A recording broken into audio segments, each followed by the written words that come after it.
नमस्कार, मी रोहित गावडे चौधरी नशिराबाद नगर परिषदेमध्ये नगराध्यक्ष पदाकरिता मी उमेदवारी लढत आहे. माझं उभं राहण्याचं कारण आज काही ते गावाचं नाव नशिराबाद आहे, ते मला बदलवायचं आहे. ते बदलून मला झुपरांना महाराज असं बनवायचं आहे. रस्ते बघितले आपल्या गावातले, इतके घाणेरडे रस्ते, खूप घाणेरडे रस्ते. श्री वायजी महाजन सर खासदार असताना जे झालेले रस्ते ते आज पण टिकलेले आहेत. आणि काही राजकीयांनी आज बांधलेले रस्ते किंवा शासनाने बांधलेले रस्ते एक वर्षामध्ये खराब होऊन गेले.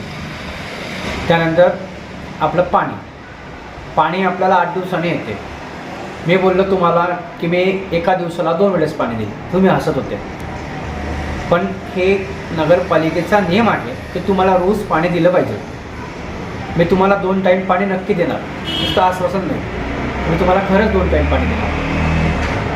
आज तुम्ही बघतायत जळगाव जिल्ह्यामध्ये सर्व आमदार आपला मुलगा, मुलगी, पत्नी या सर्वांना रिंगणामध्ये उतरलेले आहेत. मायबाप पब्लिक, आम्ही तुमच्या भरोश्यावर उभं आहे. आमच्या पाठीमागे कोणी नाही, आम्ही पब्लिकसाठीच काम करणार आहेत आणि पब्लिकसाठीच उभं आहे.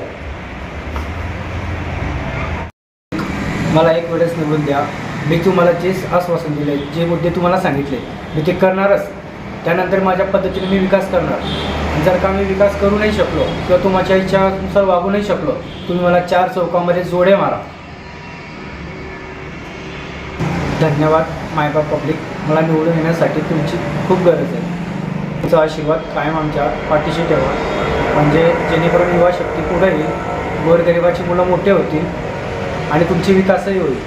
आम्ही पैसा लावत नाही, त्यामुळे आम्ही पैसा नाही काढणार. आज तुम्ही बघता गावात ज्यांच्याकडे इलिगली पैसा आहे त्यांना तिकीटे मिळाले. ते इलिगली पैसा लावणार इलेक्शनमध्ये, कोटीनं पैसा लावणार. तो कुठून काढणार पैसा तुमचा? तुम्हाला निवडणुकीमध्ये जो पैसा खर्च करतोय तो तुमचा गव्हर्नमेंटचा पैसा खाल्ल्याशिवाय राहणार नाही. आज मी माझा खर्च जो आहे, तुम्ही बघितलं की माझ्याकडे रिक्षा लावण्यासाठी सुद्धा पैसे नव्हते. मी माझा खर्च केला आहे, मी माझ्या स्वतः खर्चाने उभा आहे. मला कुठल्याही पक्षाने किंवा कुठल्याही हरामखोराने मला 1 रुपयासुद्धा दिलेला नाही. मी उभा आहे, मी तुमच्यासाठी उभा आहे. मी राजकारणी मनुष्य नाही. मी उभा आहे गावाचा विकास करण्यासाठी, माझा स्वतःचा विकास करण्यासाठी नाही.